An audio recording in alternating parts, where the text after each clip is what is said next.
안녕하세요. 오늘은 6월 26일 날마다 주께로 큐티집 144페이지입니다. 성경 본문은 구약성경 시편 102편 12절로 28절 말씀인데요. 이 말씀을 가지고 말씀으로 굳게 세워져 가는 다음 세대라는 제목으로 큐티 가이드를 시작하겠습니다. 사랑하는 성도 여러분, 시편 102편은 고난당하는 자가 마음이 상하여 그의 근심을 하나님 앞에 토로하는 기도인데요. 앞부분인 1절부터 11절 말씀까지는 생략을 하고 12절부터 28절 말씀까지를 다루도록 하겠습니다. 우리가 보는 개역개정 성경에는 없지만 현대인의 성경으로 보면 제목이 여호와의 영원한 사랑 이렇게 붙여져 있습니다. 우리 인생 가운데서는 영원한 사랑이라는 게 과연 있을까 싶고 금방 변하는 게 사랑이라는 감정이다라고 볼 수 있는데 그에 반해 우리 하나님의 사랑은 영원하시다는 것을 알 수 있습니다. 왜냐하면 세대를 거듭하며 약속하신 하나님의 사랑이 변함없이 이어져 내려오고 있기 때문입니다. 이 시편을 기록한 저자는 누구인지 알려져 있지 않습니다. 그러나 시편 102편이 기록된 배경은 이스라엘 백성들이 바벨론에서 포로 생활을 할 때입니다. 포로 생활 70년이 거의 끝나가고 해방될 날이 임박했음을 아는 포로 생활 가운데 있는 사람 가운데 하나라고 볼 수 있습니다. 모르긴 해도 예레미야의 선지자의 예언을 잘 알고 있으면서 확실하게 믿고 있는 사람이라고 볼 수 있는 것이지요. 이런 배경을 가지고 내용 관찰 1번으로 들어가 보겠습니다. 첫 번째, 하나님께서 시온을 어떻게 긍휼히 여기실 것이라고 말씀하고 있습니까? 13절을 보면 주께서 일어나사 시온을 긍휼히 여기시리니 지금은 그에게 은혜를 베푸실 때라 정한 기한이 다가오미니이다. 16절 여호와께서 시온을 건설하시고 그의 영광 중에 나타나셨음이니라. 아멘. 주께서 일어나신다라고 말씀합니다. 현재 이스라엘 백성들은 하나님의 말씀을 거역하고 우상 숭배한 죄로 인하여 바벨론의 포로로 끌려가 비참한 생활을 하고 있습니다. 이스라엘 성읍들은 완전히 파괴되었고 그야말로 깜깜한 암흑 속을 헤매고 있는 것 같이 소망 없는 삶을 살고 있습니다. 그런 그들에게 한 줄기 빛과 같은 소망의 말씀이 선포되고 있는 것입니다. 그게 무엇이냐면 예레미야가 예언했던 정한 70년의 고난의 시기가 끝나가고 있으며 언약에 신실하신 하나님이 당신의 백성들을 위해 일어나실 것이라고 말씀하지요. 또 은혜를 베풀어 포로에서 해방시켜 줄 것이며 파괴된 성읍 시온성을 다시 건설하시고 영광 가운데 나타나 주실 것을 확신하고 있는 것입니다. 즉 이미 약속하신 대로 이스라엘이 회복될 것을 말씀하고 있는 것이지요. 두 번째입니다. 하나님의 구원 역사를 기록하라고 말씀하셨는데 그 이유는 무엇일까요? 18절을 보면 이 일이 장래 세대를 위하여 기록되리니 창조함을 받을 백성이 여호와를 찬양하리라. 아멘. 장래 세대를 위하여 기록하라고 말씀합니다. 말씀을 보면 장래 세대와 창조함을 받을 백성 이렇게 나오지요. 이 말은 같은 의미로서 다가올 세대, 즉 다시 말하자면 아직 태어나지 않은 미래 세대나 바벨론 포로 생활에서 귀환할 백성들을 의미하는 말로서 하나님의 놀라운 일들을 아직 경험하지 못한 세대를 말씀합니다. 그 세대를 위하여 하나님의 일들을 기록하라는 것입니다. 그리하여 그들로 하여금 여호와를 경외하며 찬양하게 하라는 것이지요. 우리가 나이 들면 흔히들 하는 말이 있습니다. 나이가 들수록 기록을 해야 한다. 아무리 들어도 돌아서면 다 잊어버리고 아무 생각이 안 난다면서 결국은 기록한 것만 남는다고 말합니다. 아마도 이 말에 공감하시는 분들이 많으실 것입니다. 우리 옛말에도 원수는 모래의 색이고 은혜는 바위의 색이라는 말이 있습니다. 은혜는 두고두고 기억하라는 말이겠지요. 마찬가지입니다. 하나님의 그 큰 역사와 놀라운 일들도 입에서 입으로 전해지는 것은 한계가 있습니다. 그 세대가 떠나고 나면 다 잊혀지게 마련이지요.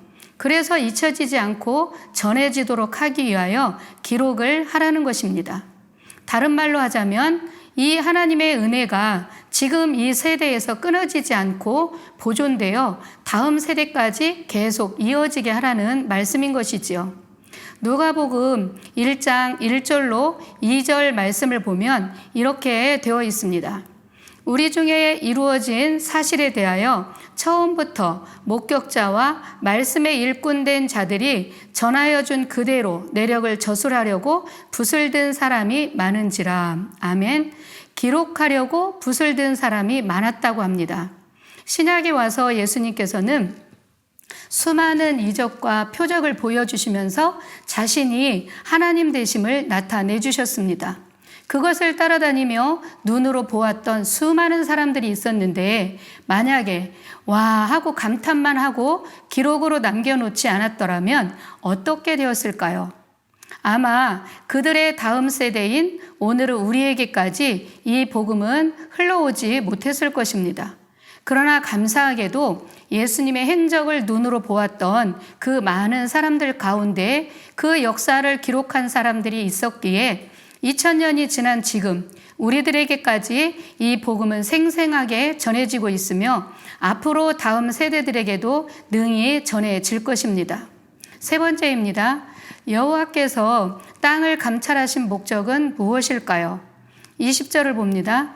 이는 갇힌 자의 탄식을 들으시며 죽이기로 정한 자를 해방하사 21절 여호와의 이름을 시온에서 그 영예를 예루살렘에서 선포하게 하려 하심이라. 아멘. 말씀을 보면 여호와의 이름을 시온에서 그 영광을 예루살렘에서 선포하게 하려고 성소에서 굽어보시며 하늘에서 땅을 살펴보셨다고 말씀합니다. 그렇다면 무엇을 선포하고 싶으셨을까요? 그것은 바로 바벨론의 포로로 끌려가 압박을 받으며 죽이기로 작정된 자와 같이 아무런 소망 없이 갇힌 자가 되어 그저 하루하루를 살던 이스라엘이 하나님의 능력으로 이제 회복이 되고 예루살렘으로 돌아와 성읍을 재건하고 다시 하나님의 영광을 보며 하나님을 섬기게 된다는 것입니다. 네 번째, 연구와 묵상입니다. 장래 세대를 위하여 기록된 하나님에 대한 교훈이 어떤 영향을 가져올지 살펴보겠습니다. 28절을 봅니다. 주의 종들의 자손은 항상 안전히 거주하고 그의 후손은 주 앞에 굳게 서리이다. 아멘. 기록된 말씀을 통해 다음 세대들은 무엇을 깨닫게 될까요? 그들은 자기들이 섬기는 하나님은 창조주로서 옛적에 땅에 기초를 놓으셨으며 하늘도 그의 손으로 만드셨고 영원히 존재하시는 능력의 하나님이라는 것을 알게 될 것입니다. 그 능력의 하나님이 자기 조상들을 축복하셨고 은혜를 베푸셨음에도 불구하고 불순종하여 혹독한 고난을 받고 있지만 하나님께서 다시 회복시키셨다는 것을 또한 알게 될 것입니다. 그리하여 후손들은 생각하기를 불순종하고 죄를 지으면 안 된다는 경각심을 가지고 그 말씀을 지킬 것이며 말씀 속에 견고하게 설 것입니다. 그 결과 신실하신 하나님이 조상들에게 은혜를 베푸셨던 것처럼 그 후손들에게도 은혜를 베푸실 것이며 그 백성들은 주 앞에 안전히 거주하고 항상 그 앞에 설 것입니다. 이렇게 기록으로 남긴다는 것은 아주 중요한 것입니다. 다섯 번째, 삶의 적용입니다. 사랑하는 성도 여러분, 우리 자녀들에게 말씀과 신앙의 교육을 위해 어떻게 힘써야 할지 살펴보겠습니다.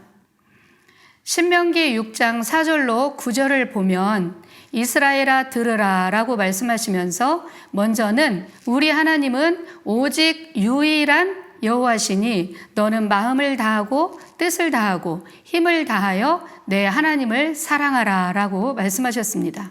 그리고 이어서 오늘 너는 내가 내게 명하는 이 말씀을 마음에 새기고 내 자녀에게 부지런히 가르치라고 말씀하십니다.